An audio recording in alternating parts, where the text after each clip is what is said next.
La forma en que el trauma psicológico conduce a reacciones físicas está relacionada con un complejo sistema regulador de mensajeros químicos en el que la psique, los nervios, el sistema inmunitario y las hormonas desempeñan un papel muy importante.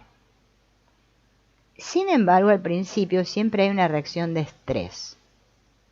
El miedo, recordemos que es uno de los sentimientos primarios. Entonces, ¿qué tiene que ver el estrés con el miedo? Para entender esto tenemos que ocuparnos un poco de la química de los sentimientos. Las personas tienen diferentes umbrales para percibir algo como una amenaza. Si alguien es muy sensible al estrés y a los estímulos, el hipotálamo, que es el centro regulador primario para todos los procesos vegetativos y endocrinos, controlados por las glándulas, se activa muy rápido.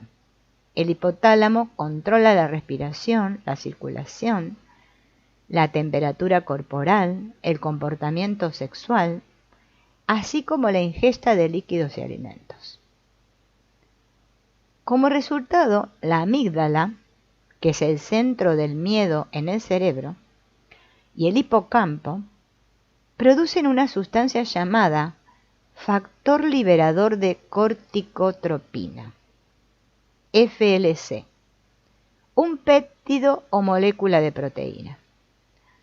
Como parte crucial de una respuesta rápida al estrés, este FLC suprime el pensamiento prolongado, aumenta el estado de alerta y en concentraciones más altas produce miedo, lo que refuerza el instinto de huida. Al mismo tiempo, el neurotransmisor norepinefrina se libera en muchas regiones del cerebro, actuando como un amplificador de la comunicación entre las neuronas. ¿Esto qué hace? Aumentar el estado de alerta y facilitar el aprendizaje emocional. Entonces la norepinefrina se sintetiza a partir del neurotransmisor dopamina y se libera en el torrente sanguíneo, ya sea como una hormona a través de la médula suprarrenal o como un neuromodulador en el cerebro.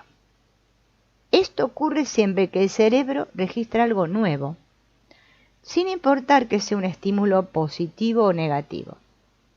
Centra su atención en lo desconocido y funciona mejor en un estado de alerta relajado. Entonces, las personas estresadas tienen más probabilidades de presentar dificultades para concentrarse porque su atención alterna rápido de un lado a otro entre diferentes estímulos. Estos son, por ejemplo, los abundantes pensamientos que en la cabeza luchan entre sí cuando uno quiere meditar o hacer un ejercicio de relajación y sentimos esta experiencia. Esto tiene sentido, esta reacción del cerebro, porque en estado de alerta puede pasar en un instante por diversas opciones de acción para contrarrestar una amenaza aguda. Esta reacción se va a convertir en un problema cuando hay estrés crónico, porque la norepinefrina inhibe aquellas zonas del cerebro que se ocupan de evaluar y entonces el organismo actúa distinto. ¿Qué hace? Activa la amígdala, nuestro cerebro instintivo, y desencadena reacciones automáticas, por ejemplo, que los músculos se pongan tensos, a lo que a largo plazo va a causar dolor, va a provocar bloqueos u otros síntomas. ¿Qué sucede cuando este estrés en nosotros se vuelve crónico? O sea, ya vivimos continuamente en situación de estrés.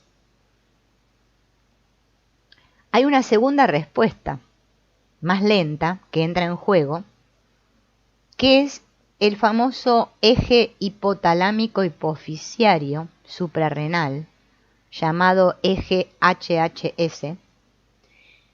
Este provoca la liberación de hormonas glucocorticoides, en especial el famoso cortisol. nosotros producimos con regularidad esta sustancia que nos ayuda a despertarnos cada día, ¿no? Y activa nuestro metabolismo y el cerebro. Pero cuando estamos estresados se liberan cantidades mayores de este cortisol. Entonces este eje HHS se activa sobre todo por estrés físico y social prolongado. Por ejemplo, vamos a suponer que vivimos conflictos familiares, o en el trabajo sufrimos acoso, o nos acabamos de separar, o nos sentimos en casa, qué sé yo, rechazados por algún miembro de la familia, bueno, X es el problema. ¿Qué sucede? Cuando hay un elevado nivel de cortisol que es persistente debido a este estrés crónico, esto termina dañando las neuronas y también suprime la formación de otras nuevas. Acá, bueno, el título es Sentimientos negativos y sus consecuencias en el cuerpo. Primero, análisis posterior de la situación en las regiones más altas del cerebro, la corteza prefrontal. Segundo, rápida activación de las redes emocionales, en especial la amígdala, que es la que tenemos acá situada en esta parte del cerebro, ante amenaza, reacciona al estrés. Esto provoca la activación del sistema nervioso autónomo, que a su vez produce cambios en el cuerpo y aumento de síntomas existentes. Así es como funciona. Entonces, el cortisol reduce la cantidad de serotonina, un neurotransmisor que tiene un fuerte efecto en nuestro estado de ánimo y bienestar mental, y una deficiencia de serotonina causa depresión, ansiedad y miedo al riesgo. Los afectados perciben el mundo como más amenazante que el resto de las personas, lo que alimenta la violencia física entre los hombres y en las mujeres, que tiende a suscitar después luego sentimientos de culpa. En ambos casos provoca depresión, por lo que algunos de los antidepresivos se basan en que los inhibidores de la recaptación de serotonina tienen como objetivo mantener estable la concentración del neurotransmisor en el cerebro durante el mayor tiempo posible, antes de que la sustancia sea absorbida de nuevo por la sinapsis. Fíjense en que en verde vemos dos cartelitos, uno que dice emociones y sentimientos negativos y otro dice dolencias corporales, ¿no? Y entre ambos hay unas flechitas que van uno para cada lado, como diciendo que están interrelacionados, ¿no? Bien. Vamos a comenzar a leer por arriba, que dice: los sentimientos negativos pueden reducir el umbral de la percepción de los cambios corporales. El agobio constante provocado por las dolencias corporales va a originar sentimientos negativos. Cuando estamos en un estado emocional negativo, percibimos más rápido los cambios en nuestro cuerpo y los verbalizamos más. Las dolencias corporales persistentes pueden originar alteraciones cotidianas que pueden desencadenar una amplia gama de sentimientos negativos en una persona e impedir que esta persona participe en actividades que le hacen bien y que le transmiten sentimientos positivos. Los estados emocionales negativos nos llevan a centrar nuestra atención más rápidamente en nuestro cuerpo, ¿no? Y cuando son persistentes, van acompañados de reacciones y cambios que tienden a perpetuar las dolencias del cuerpo. Por eso después se transforman en dolencias crónicas. El tipo de personalidad que desarrollamos depende en cierta medida de nuestro equilibrio de serotonina. Y este a su vez está moldeado por diversos factores genéticos. El riesgo de enfermedad mental está también relacionado con esto. Si hay una forma corta de una específica sección del cromosoma, un alelo S, entonces se sintetiza menos cantidad de la proteína de transporte en el cerebro, que es responsable de la distribución de la serotonina. las personas afectadas pueden estar más ansiosas, reaccionar con más sensibilidad a los estímulos amenazantes, sienten el estrés más rápido y tienden a estar más deprimidas o irritables que otros. La tolerancia al estrés de una persona está bastante influenciada por sus experiencias de la infancia. O sea, depende cómo haya sido nuestra infancia, vamos a ser más tolerantes al estrés que otros, ¿no? En los primeros años de vida, el aumento en los niveles de cortisol se ve frenado con fuerza por el cuidado de los padres. Sin embargo, si falta esta atención, por ejemplo, los niños que son puestos, ¿no?, en un asilo, ¿no?, porque los papás no los quieren cuidar, o niños que han sufrido abusos en la infancia, esto crea una hipersensibilidad al estrés que los va a acompañar a lo largo de sus vidas en forma de predisposición. El propio sistema de recompensa del cuerpo surte efecto con una sustancia que se sintetiza a partir del aminoácido llamado tirosina, que está en los alimentos como las nueces, las semillas y los pescados, ¿no?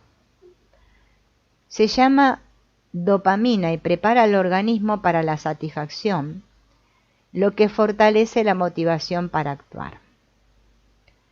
Así que la antagonista de la dopamina es la serotonina.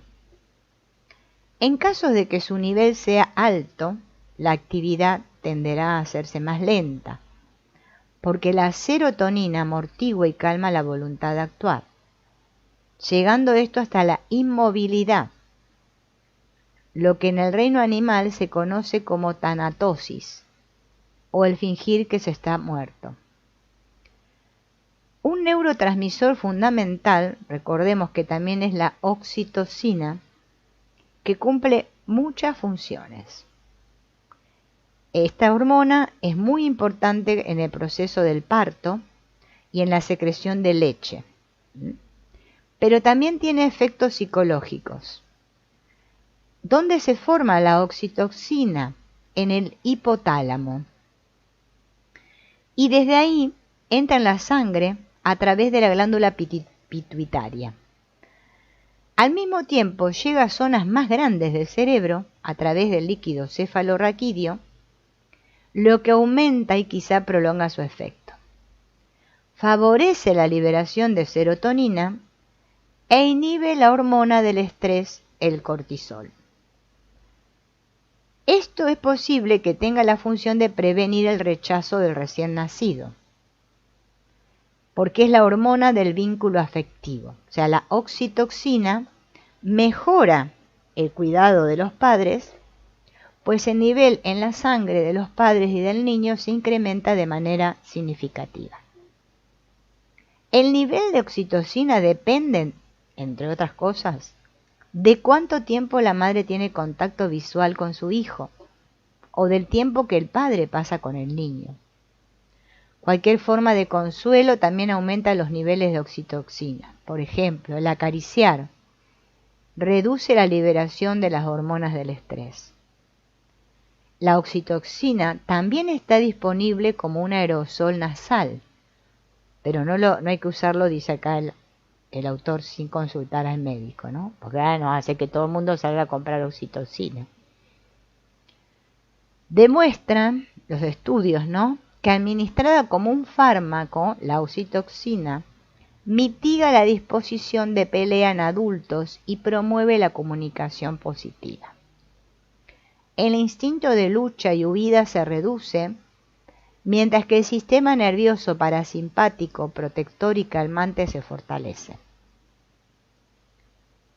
Si bien esta oxitocina propicia el comportamiento social, la empatía y la confianza, no tiene un efecto individual, sino en combinación con otros factores biológicos y sociales.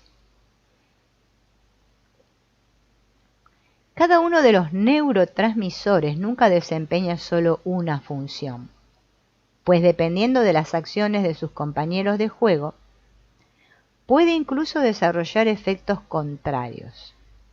Y esto aplica no solo para el estrés, sino también para aquellos sistemas de retroalimentación que son responsables de evaluar, que señalan la recompensa o el castigo, inhiben los impulsos o construyen vínculos.